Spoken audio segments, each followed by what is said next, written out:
want to talk about a few different 9mm loadings and offerings from different brands, and what I would recommend for self-defense and home defense is based off research and statistics, etc., and some others that I wouldn't recommend. So let's just start from left to right at the top. This is Federal HST 124 grain jacketed hollow point.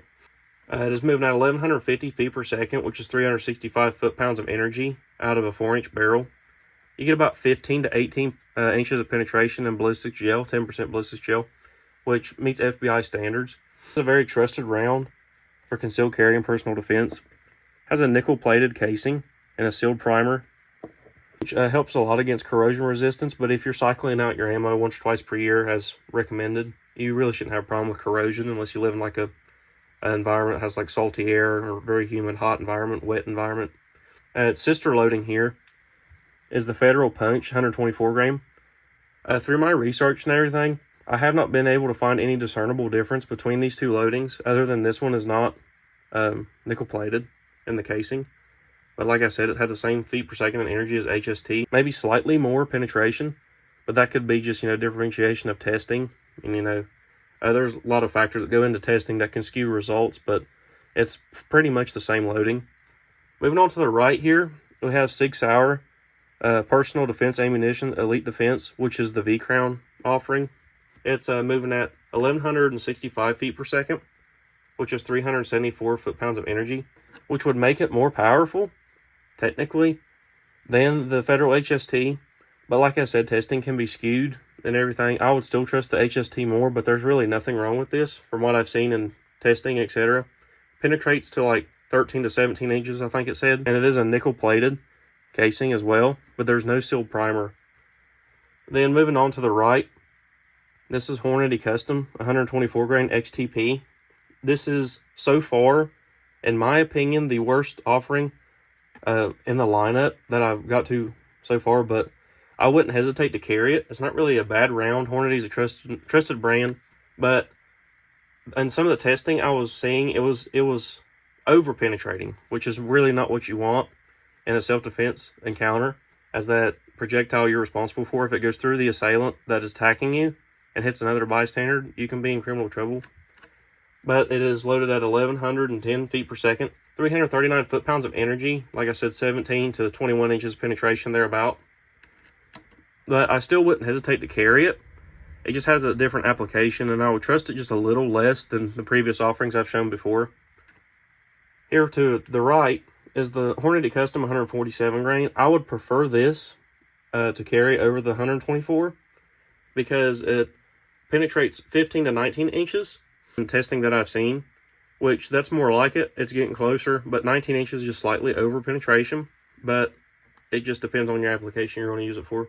At 975 feet per second, 310 foot-pounds of energy. That bigger projectile, the bigger XTP bullet on there, does not necessarily mean more powerful. It's moving slower with less foot-pounds of energy than the 124 grain. And a lot of people seem to think, bigger is better when it comes to bullets. Not every single time, but this is definitely not a bad loading right here. We'll take this over this any day.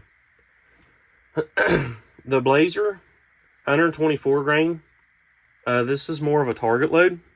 This is just next on the list. I know I'm kind of going out of order. This was next on the list. This is showing 1090 feet per second, 327 foot-pounds of energy, and 16 to 24 inches of penetration in ballistic gel. That is definitely over penetration.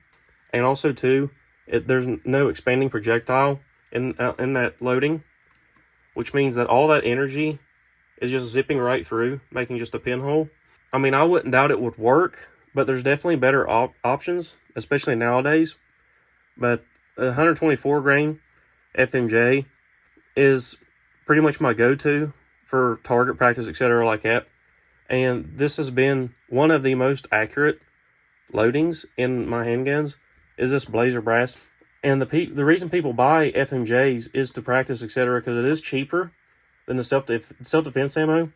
But you should run a box or two of your chosen self-defense load in your gun to confirm reliability and accuracy before you ever even carry it. Because I've had guns, not currently, but previously in the past, that would not feed hardly any hollow point. I tried. And then I have had some that feed all of them. and you just never know until you test it.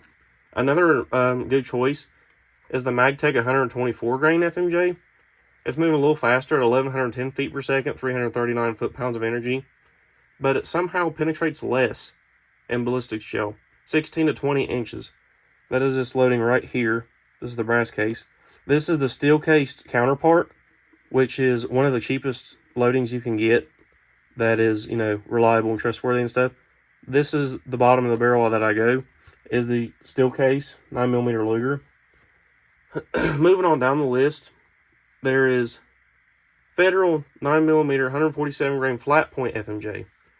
Now, that's this loading right here. As you can see, this projectile has a flat point. Now, why would you want that? Well, like I said, FMJ will just punch a tiny hole. A flat point will kind of rip tissue out of the way, but it also, too, is very, very known for over-penetration. I have the ballistics gel statistics up here. That penetrates 19 plus inches and 10% ballistic gel. That is definitely over-penetration for self-defense, etc. But that would be like a good woods load. Like, you know, if you live in a coyote-infested place, etc., stuff like that, that wouldn't be bad to take out into like camping, etc. But I wouldn't use that as self-defense, just for the over-penetration. But if I was going out, you know, like I said, for wildlife defense, I would prefer a flat point to just a round nose.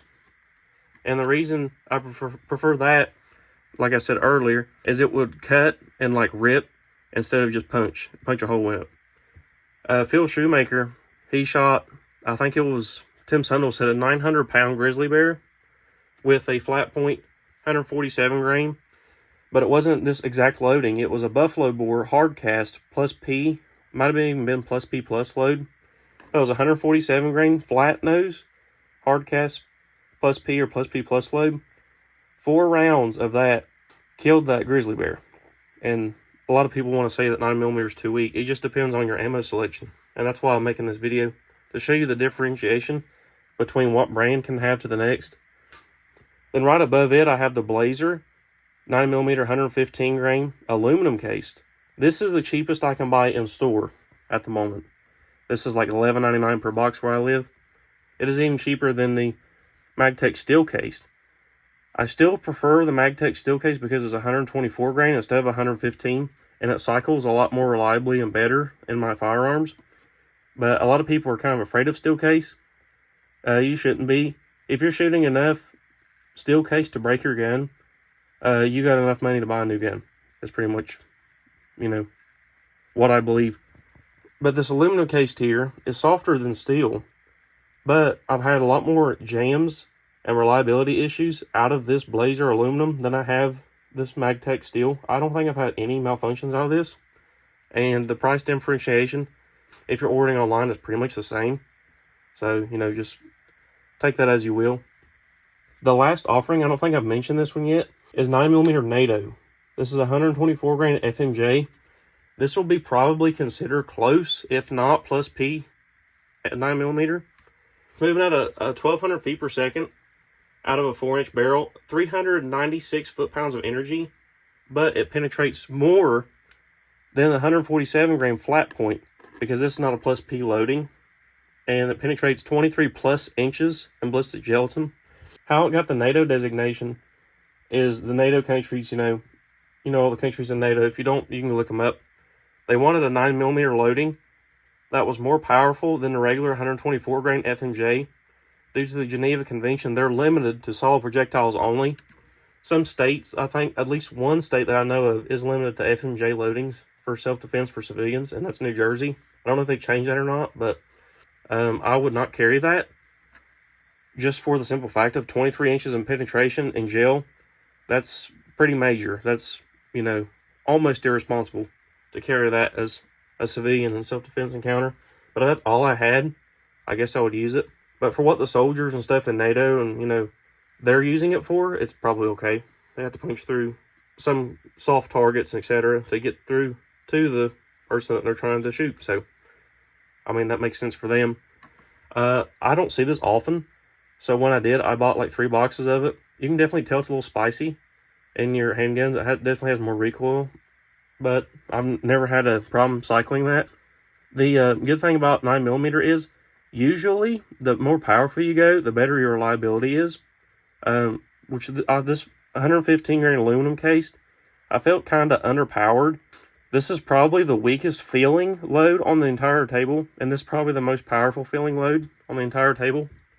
But make sure your handgun is certified for plus P before you put this in there. I think they all are now, but pretty much all of them. But if you have like one that's really old, I would look into it before I try to shoot 9mm NATO out of it. But that is by far the most powerful penetration-wise and foot-pounds of energy-wise on this entire table. This is even more foot-pounds of energy than this flat point. But this flat point, well, I think will do more damage. This will just leave a slightly faster, slightly larger little pinhole in your target, while this flat point will cut and like rip. So if I was going out in the woods, I'd take this. If I was going to war, it'd be this. For the rest of the time, take an HST, punch, V-Crown. These would be my three that I carry the most in my home defense and self-defense handguns. It is either HST or punch at the moment. But like I said, I wouldn't really hesitate to carry the V-Crown or even this loading down here, because it's pretty much, for my testing and for my research, this is the same as that. So I hope this video kind of brought to light the difference of 9mm ammunition and what I recommend you choose. And some people think that F&J will do the job. It will, most of the time, but it's just more responsible. I mean, you're playing with your life here, so you might as well get the best you can possibly get. While we have the options to get everything we want, you might as well find the best one that works for you. Accuracy, reliability, etc. And a reliable expander, of course. Shop around, find whatever one you prefer, carry it.